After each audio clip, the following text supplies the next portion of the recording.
Hello, I'm filming this in our flat in Pimlico, and I'm hoping you can see behind me the view into the garden square where we're fortunately able to go and exercise and walk every day. And it's really a bit of a reflection of the extraordinary times that we're living in. That I made a version of this video just over 2 weeks ago on a Friday, and by the end of the weekend it was completely out of date. The following Monday we closed our office at Hatchlands, and since then my team and me, we've all been working from home, working closely with our volunteer supporters and you, our garden owners. And I just want to start with an enormous thank you to everybody for all the support and input that you've given us.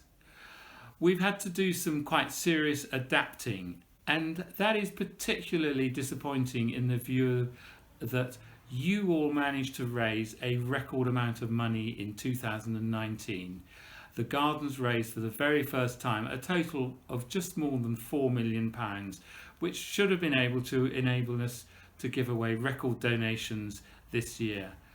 That has not been possible. We are giving away very reduced donations because in the face of virtually no income this year while our gardens are closed, we've had to plan to be very cautious and careful for the coming months.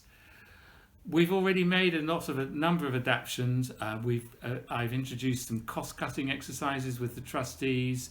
A number of our staff are currently on the government's job retention scheme, but everybody has pulled together in the most fantastic way so that we can make sure that the charity operates as successfully and efficiently as possible at this time.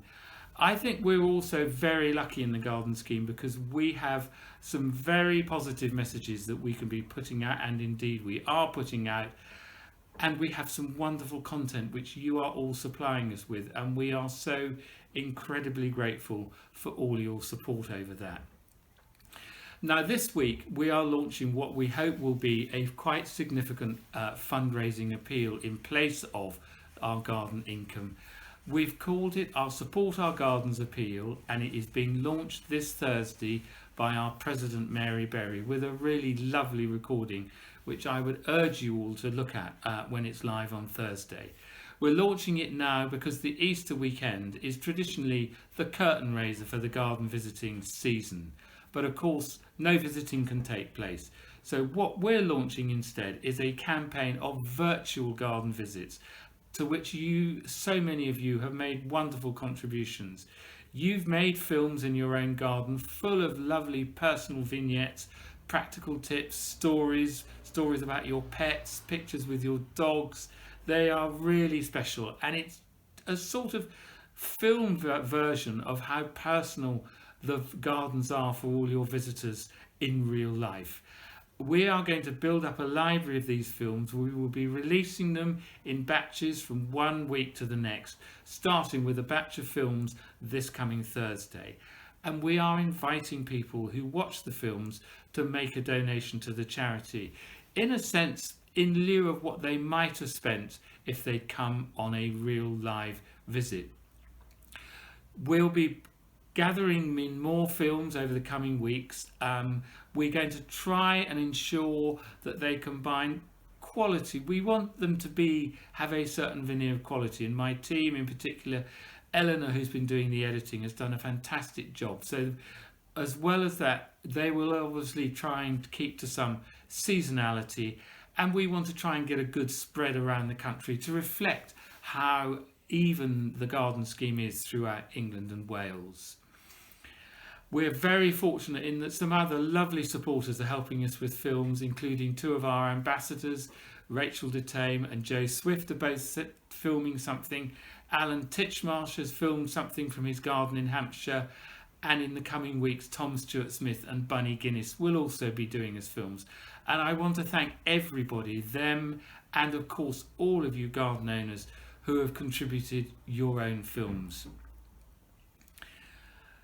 Looking ahead, it's quite difficult to plan at the moment. One thing I would say is that if we are fortunate enough to get the opportunity to have some garden openings later on this year, I can assure you that we will be absolutely ready. People have been wonderful who have had to cancel their openings, saying, yes, of course, we'd like to open if we possibly can later in the year. And what I would like to think is that we can organise something really special, possibly some kind of an autumn festival, because what we will be trying to do is raise as much money as we can in what will inevitably be a relatively short period of time to try and make up some of the amounts that we've not been able to donate to our beneficiaries at the moment. I just want to finish with a reflection that I am, and I know all of my team feel the same, we are extremely privileged to be involved with this wonderful charity, which is absolutely chock-a-block with no nonsense, resourceful, stoical and very committed people amongst all of you garden owners and county team volunteers. It is a remarkable organisation and it will come through this crisis in very good health, I'm absolutely certain, and with all of your support we will do as much as we can this year and beyond. So have a very happy Easter. I hope it's a peaceful festival for you, and we look forward to happier times when we can reopen the garden gates and welcome once more our visitors. Thank you.